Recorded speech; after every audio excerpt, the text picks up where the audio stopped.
Comment bénéficier de la présence de Dieu dans ma vie?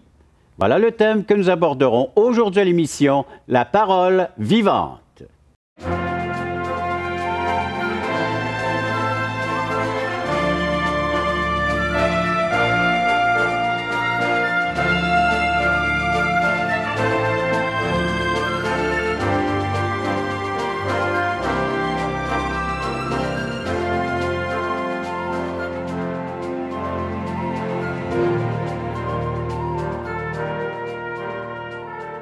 Mesdames, Messieurs, bonjour, bienvenue à l'émission La parole vivante.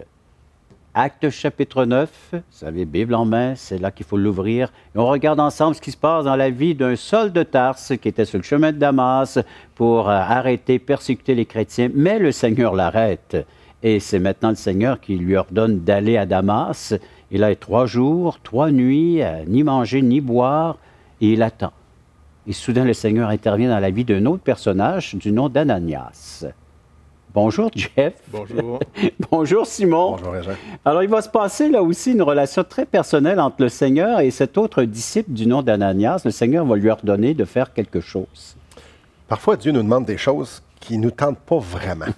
Des fois, on se fait sortir de notre zone de confort. Dieu nous dit, tu vas dire ça, tu vas faire ça. Ou on sent que le Seigneur nous dirige à quelque part, puis on est réticent un petit peu. Et j'aimerais ça que tu puisses lire. Oui. C'est justement le texte qu'on a devant nous, ça illustre très bien le sentiment qu'on est en train de parler ici. Alors, Bible en main, Acte 9, les versets 10 à 19.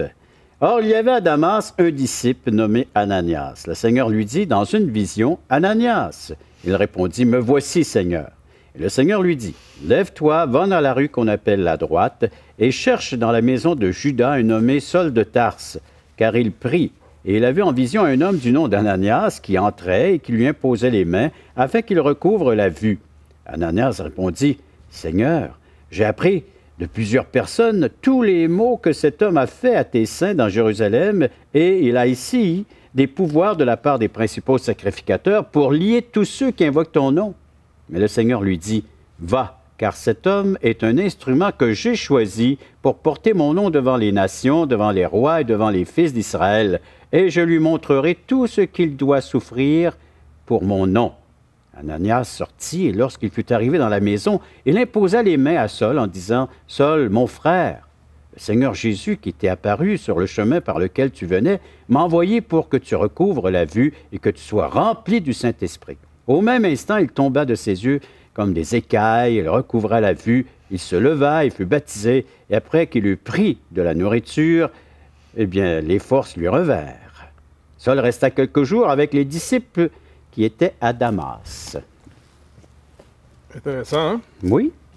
Donc, il s'en va à Damas. Il y avait une mission de la part des souverains sacrificateurs de l'époque. Comme tu nous l'as rappelé, il se fait arrêter par le Seigneur Jésus dans une vision, dans un phénomène assez intense, semi-physique, semi-spirituel. En tout cas, bref, ça avait l'air un petit peu spécial. Et là, il est 3 jours plus tard dans cette maison et le Seigneur va appeler ce fameux disciple Ananias. Et comme tu le rappelles, c'est pas une mission qui avait l'air d'être confortable. Il faut bien comprendre, c'est qui est Saul.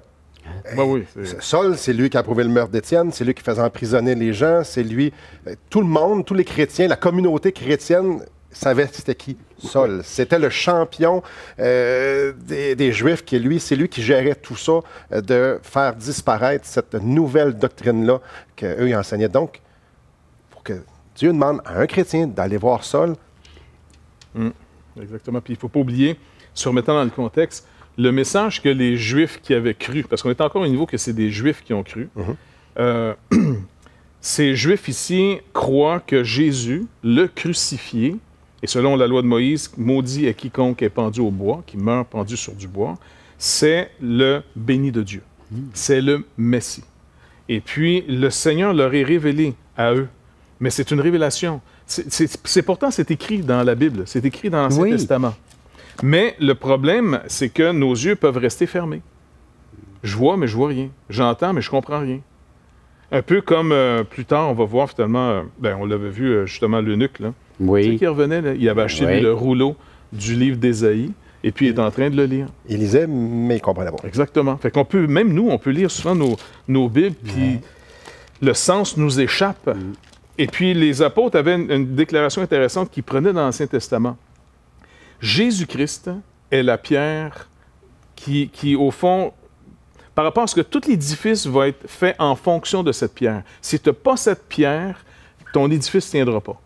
Donc, c'est la clé de toute l'incompréhension dans le monde là, pour te donner un sens final. On vit dans un non-sens, on essaie de s'en faire un sens, on essaie de se dire, bah, c'est pas si pire. Et ça prend Jésus-Christ, Ouais. son œuvre, pour pouvoir bien, pour que notre raisonnement fasse du sens, il faut commencer avec la base qui est Jésus. Exactement. Sa révélation, la vérité. Et si on ne part pas avec ça...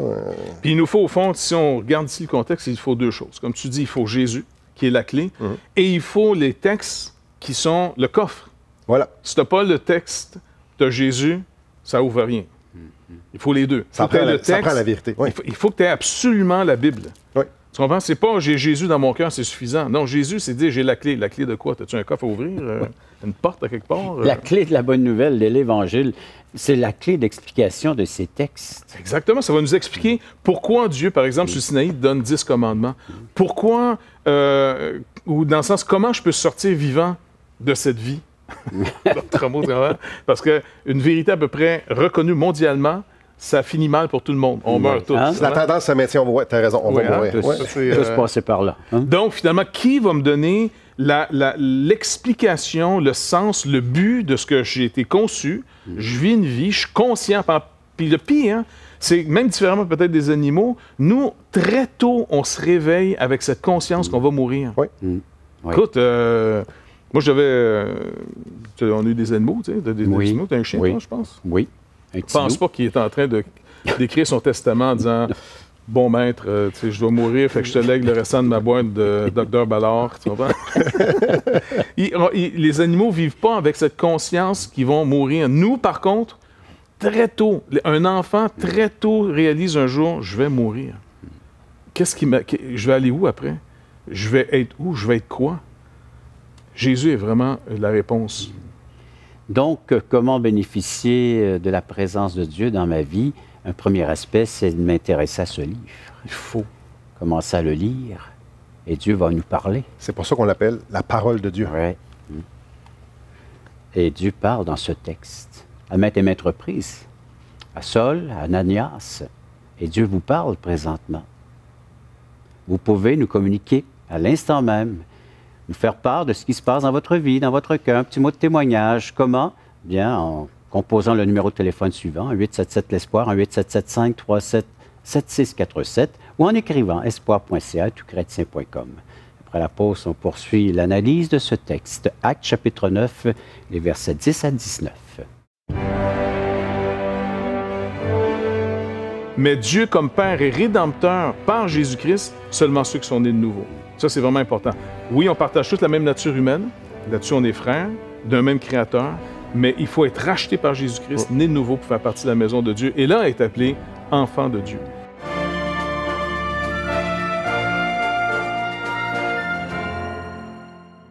Assistez à un merveilleux déjeuner de l'espoir dans votre région. Un invité vous racontera comment Dieu a transformé sa vie et comment son cœur, souffrant, a trouvé une joie indicible en développant une relation personnelle et intime avec Dieu et son Fils Jésus-Christ. Des églises locales organisent de tels déjeuners dans plusieurs régions du Québec. Découvrez où et quand vous pouvez assister à un déjeuner de l'espoir dans votre région en visitant le site espoir.ca et en cliquant sur l'onglet « Déjeuner ».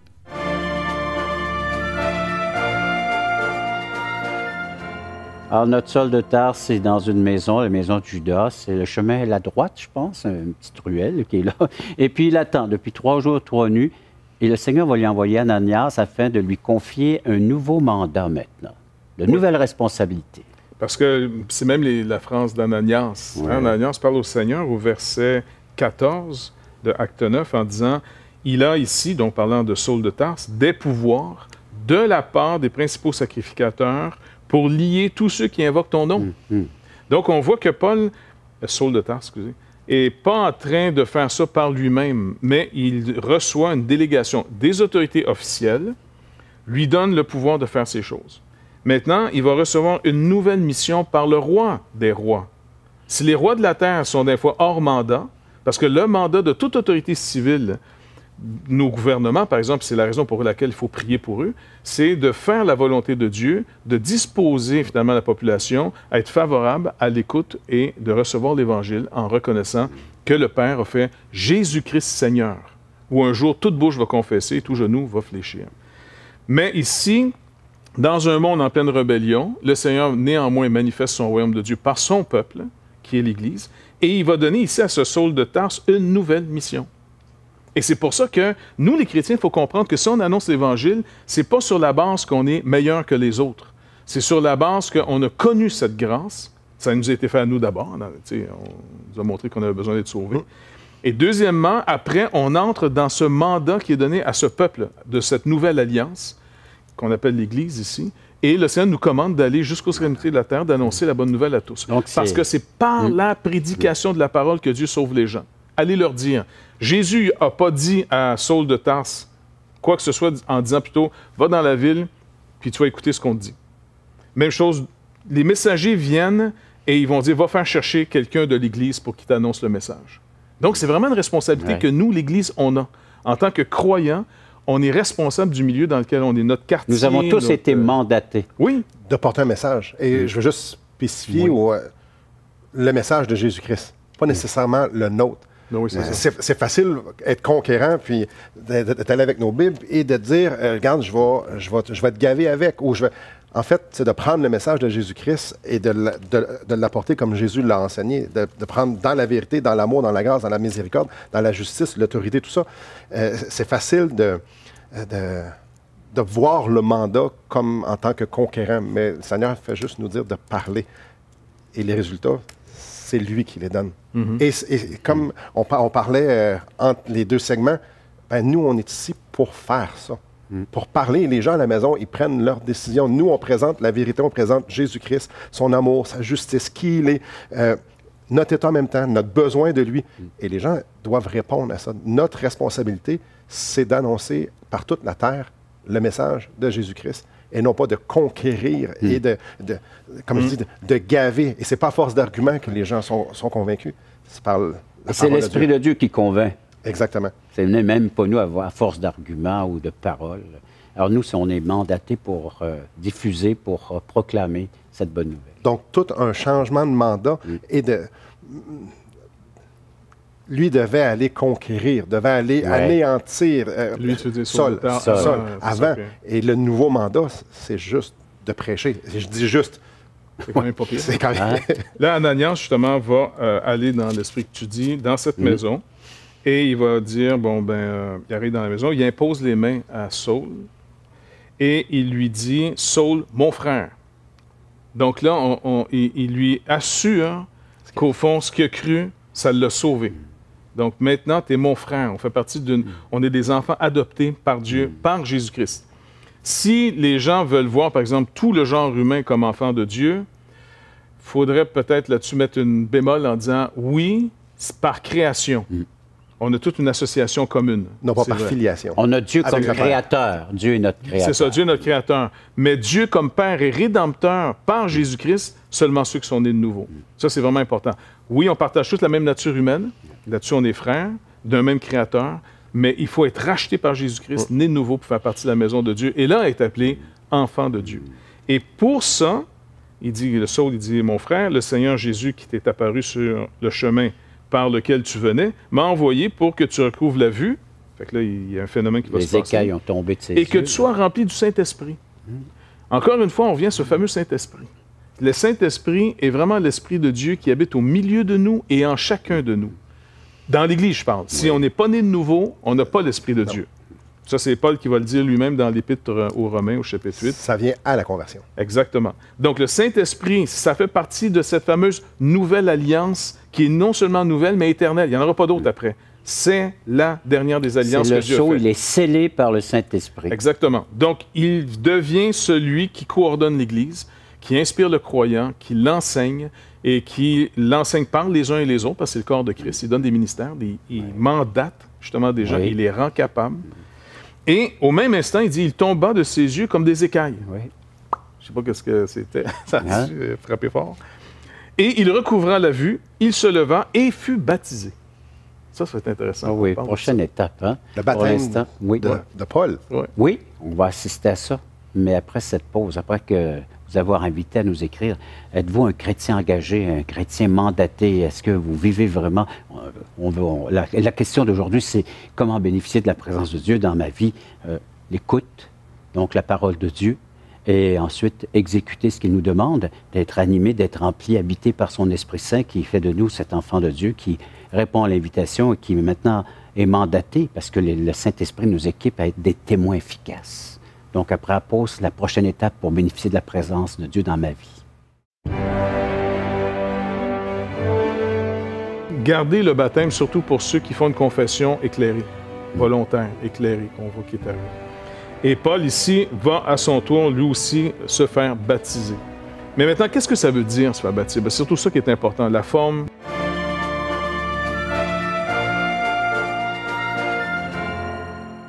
Voulez-vous combler le vide dans votre âme? Avez-vous soif d'une sérénité intérieure? La souffrance de votre cœur vous lasse-t-elle? Appelez dès maintenant pour recevoir gratuitement un évangile de Jean pour connaître l'amour de Dieu, un Nouveau Testament pour trouver des réponses à plusieurs de vos questions, le livre Destination finale pour comprendre la nécessité du salut et finalement la Bible et le salut qui nous explique comment recevoir Jésus. Contactez-nous à espoir.ca ou composez 1-877-l'Espoir.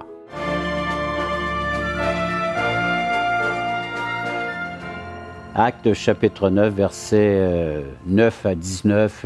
Donc, on se base là-dessus et voir comment bénéficier de la présence de Dieu dans notre vie. On voit que c'est être à l'écoute du Seigneur. Le Seigneur parle encore aujourd'hui par ce livre, les Saintes Écritures, la Bible, et aussi par le fait d'être habité par l'Esprit de Dieu. On lui appartient maintenant, on est mandaté, on a une mission qui nous a été confiée. Il y a des pas d'obéissance de foi aussi qui accompagnent tout cela. On voit notre ami Saul qui va passer par les eaux du baptême. Jean-Baptiste appelait la nation à se repentir et de rendre manifeste leur repentance par le baptême. C'était le baptême de la repentance. Est-ce que ce baptême était suffisant? Je pense que c'était par rapport au message de Jean, la repentance. Les apôtres, après, ont baptisé. Donc, c'était le baptême beaucoup plus en fonction de ce qui s'en venait. Et il annonçait le baptême du Saint-Esprit. Donc, ça, c'est l'Esprit qui nous baptise dans le corps de Christ et en même temps, on est baptisé dans cet Esprit. Donc, on est en Christ caché. Mais ici, le baptême d'eau, que ce soit pour les enfants, certaines positions privilégient les enfants dans ce qu'on appelle la théologie des alliances, ou chez les catholiques, on croit que le sacrement du baptême communique la vie éternelle. Mais dans le mouvement évangélique, chez la tendance plus baptiste, c'est pour ça qu'on a hérité de ce nom-là, de ceux qui baptisent, c'est de garder le baptême, surtout pour ceux qui font une confession éclairée, volontaire, éclairée, qu'on voit qui est arrivé. Et Paul, ici, va à son tour, lui aussi, se faire baptiser. Mais maintenant, qu'est-ce que ça veut dire, se faire baptiser? C'est surtout ça qui est important. La forme, on n'entre pas trop dans les détails, mais Paul va l'enseigner plus tard, entre autres, quand il écrit aux Romains. Il dit, au chapitre 6 de l'Épître aux Romains, « Ignorez-vous, vous tous qui avez été baptisés en Jésus-Christ, c'est en sa mort que vous avez été baptisés. » Donc, le symbole, finalement, de prendre une personne et de le plonger dans l'eau, de le mettre sous l'eau, parce que le sens du mot baptême, c'est ça, c'est immerger quelqu'un. Donc, et de le ressortir, c'est, j'accepte que mon salut, c'est que j'ai été mis dans la mort de Jésus-Christ. J'accepte, je reconnais que le témoignage de Dieu à mon égard, c'est le salaire du péché, c'est la mort. OK? Tu l'acceptes. Tu parles la foi, tu n'en vois pas toute l'ampleur. Donne rien d'essayer de sentir ou de comprendre toute l'ampleur du désastre. Mais je fais confiance. Comme pour un médecin qui m'annonce que j'ai une maladie, puis il me donne un nom que je n'arrive pas à répéter. Mais écoute, j'y fais confiance. Il dit, le traitement, c'est ça. On comprend que c'est nous qui étions supposés de mourir sur cette croix-là. Oui. Et puis, j'accepte que c'est plus grave que je pensais. Oui. Comme, par exemple, si je vais encore une fois chez le médecin, j'ai juste une petite douleur, ou à la limite, je suis juste un peu fatigué, puis le médecin peut m'annoncer, non, vous avez quelque chose de beaucoup plus grave. Ça m'est arrivé même. Je m'en vais chez le médecin il y a quelques années, mon examen habituel, je rentre là, j'étais fatigué, tu sais, mais on est toujours fatigué, t'es sur la route, t'es partout, bon, ça doit être normal. T'sais. Puis ma médecin me dit, c'est vrai, vous avez l'air fatigué. Je dis, pas des vitamines, quelque chose, c'est... Fait qu'elle m'examine, puis à un moment donné, elle découvre que je suis en hémorragie. Tu comprends? Fait que là, elle dit, vous en allez à l'hôpital. Ça prend plus que des vitamines. Oui. Faut mettre un bouchon quelque part pour que ça arrête de saigner. Et puis, elle dit, vous prenez pas votre voiture, prenez un taxi. Puis je dis, non, je vais être correct. Elle dit, non, c'est... Là, je voyais la panique dans sa face, là. Fait que je suis obligé de me dire, bon, ben elle a l'air à paniquer, peut-être je vais prendre ça au sérieux. Et elle connaît ça plus que toi, Oui, tu connais ça. Moi, là, je sens pas que c'est si grave, je suis juste fatigué. J'ai pris ma voiture pareil en passant. Mais l'hôpital n'était pas loin, Chose à ne pas faire à la maison. Alors, hein? Et puis, j'ai passé une semaine, finalement, à l'hôpital pour qu'on arrête cette hémorragie. Je suis en train, littéralement, de me saigner par en dedans, je mourrais. Donc, quand je constate que Dieu dit, non, ton cas est vraiment grave, tu mérites la mort. Moi, c'est comme un peu hors de ma portée. J'ai de la difficulté à croire, c'est-tu si grave que ça, ce qu'on a fait, Seigneur? Le Seigneur dit oui. Et ça n'a pas pris n'importe quoi pour te sauver. Ça prend l'incarnation de Dieu lui-même à devenir un être humain, vivre la vie qui exigeait de nous, la donner en rançon pour nous, pour dire maintenant, quiconque me fait confiance vienne. Et comment je manifeste ma confiance? Je déclare devant tous que Jésus-Christ est mon Seigneur et Sauveur et que oui, je mériterais la mort. Mais je crois dans son pardon, je crois dans la promesse.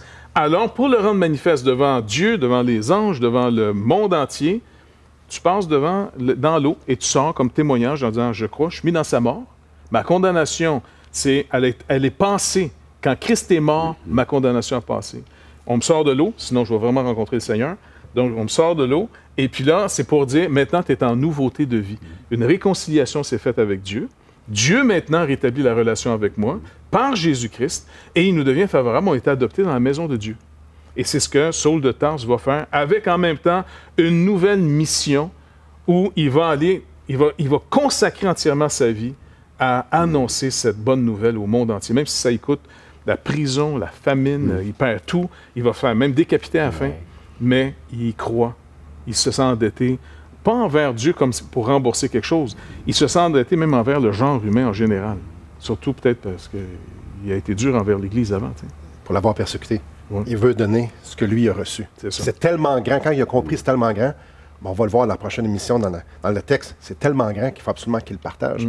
Non, et ce baptême-là, c'est une première étape de dire, moi, je veux m'associer à Jésus-Christ. Je veux crier silencieusement quand je me fais baptiser que Jésus, c'était à ma place et qui est décédé, pas qui est décédé, qui s'est fait tuer, qui a été crucifié, excusez-moi, et qui est ressuscité.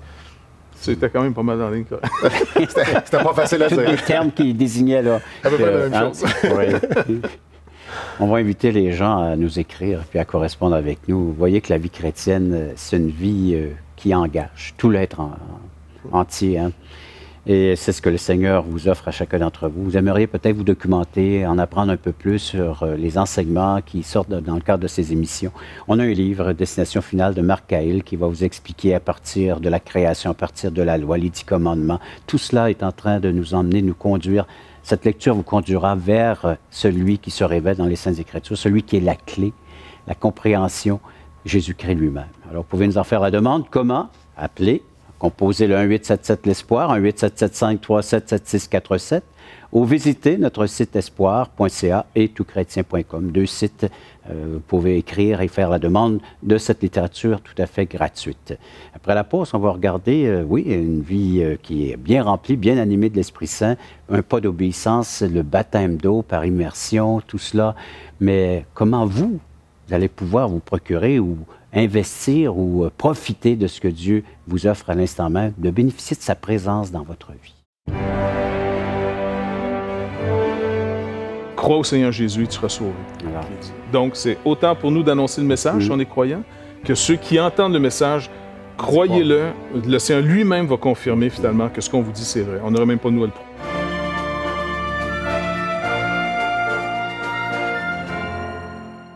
Espoirpourlecoeur.org aborde des problèmes que tous peuvent rencontrer un jour. Solitude, culpabilité, manipulation, rébellion et adultère.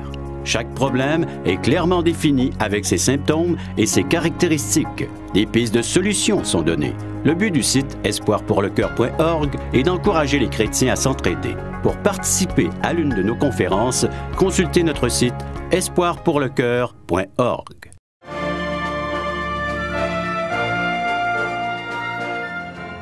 Alors, les dernières minutes de cette émission vont s'adresser à vous d'une façon un peu plus particulière, personnelle. Vous êtes un chrétien, un croyant, vous êtes animé de l'Esprit Saint. On va regarder ensemble ce texte qui est dans quelques minutes, qui va vous apporter des choses bénéfiques pour votre vie. Ou peut-être vous êtes à la recherche, vous êtes là qu'à hasard, j'ai zappé, puis là j'arrive chez vous. Alors, on a des choses aussi importantes à vous dire. Donc, deux Ouais, Les 2 auditeurs. auditeurs. Hein. Ananias, un chrétien d'un un bon témoignage. Le Seigneur lui demande de faire quelque chose qui fait aucun sens. Mais il y a quelque chose dans Ananias qu'il veut. Il veut obéir à son maître. Donc, il était à l'écoute, il était sensible. Puis il a dit, Seigneur, oui, je vais y aller. Je peux même rajouter, il y a un bon témoignage, il écoute. Et il dit, Seigneur, je vais y aller. Puis souvent, dans notre vie, le Seigneur va nous parler par sa parole, selon la vérité. Il va nous dire, il va nous mettre quelque chose à cœur, il va nous parler. Des fois, il faut écouter, évidemment. Si le Seigneur nous dit, divorce ta femme, puis va en marier un autre, le Seigneur ne va pas contre sa volonté. Mais quand le Seigneur nous parle par sa parole, puis c'est clair, nous devons écouter. Puis même des fois, ça ne fait pas de sens. Quand il nous dit, tu vas aller parler à ton voisin, puis tu vas aller l'aimer, puis tu vas aller lui annoncer l'Évangile. Quand on a à cœur de parler à des gens de Jésus-Christ, nous devons obéir. Et ce qui est intéressant, c'est qu'Ananias ne comprenait pas tout ce qui était pour arriver avec Paul. Nous, on le sait. Il a écrit une bonne partie du Nouveau Testament. Mais Ananias, il ne le savait pas. Donc, Ananias a eu le privilège, lui, d'être le premier grand frère. Oui. Par son obéissance. Il a vu l'œuvre de Dieu. Donc, il a été obéissant. Il a eu la proximité avec le Seigneur et tout ça. Et par la suite, il a pu continuer à voir cette relation-là, même en voyant ce que Dieu faisait au travers Paul. Il y a eu une participation là-dedans. Donc, pour avoir... ça, c'est le croyant. Right? Oui, c'est le croyant. Pour avoir cette proximité-là... Puis ton deuxième? Ben, c'est celui qui est à la recherche, là, qui s'interroge. Il nous écoute, puis il se demande qu'est-ce qui se passe vraiment là. Hein? Alors, mais on peut leur dire quoi? Bien, finalement, que le message s'adresse à l'humanité entière, autant le Saul de Tarse ici, qui croyait être dans la bonne affaire jusqu'à ce qu'il réalise qu'il n'y a aucune religion qui peut nous sauver, aucune forme de... Parce qu'on est toujours dans « qu'est-ce que je dois faire Oui. jusqu'à ce qu'on réalise « tu peux pas rien faire ». C'est désespéré à ce point-là. Et donc, c'est de vraiment croire ce que Jésus-Christ a fait pour nous à la croix du Calvaire. Je donne ma vie en rançon pour plusieurs. Donc, si on vient à lui, crois au Seigneur Jésus, tu seras sauvé. Alors. Dit. Donc, c'est autant pour nous d'annoncer le message, si on est croyant, que ceux qui entendent le message, croyez-le. Le Seigneur lui-même va confirmer finalement que ce qu'on vous dit, c'est vrai. On n'aura même pas nous à le prouver. Alors, et on voit que ça fait partie de la mission. Il y a aussi de la souffrance qui est là-dedans. Il y a un contexte de souffrance, pas toujours plaisant d'accomplir des choses qui vont peut-être même à l'encontre de ce que nous aimerions faire, accomplir. Mais le Seigneur lance sa mission, sa vision. Alors à vous maintenant d'agir selon la parole de Dieu, selon les conditions de Dieu. Merci encore de votre intervention et merci d'avoir été à l'écoute de cette autre émission de la parole vivante.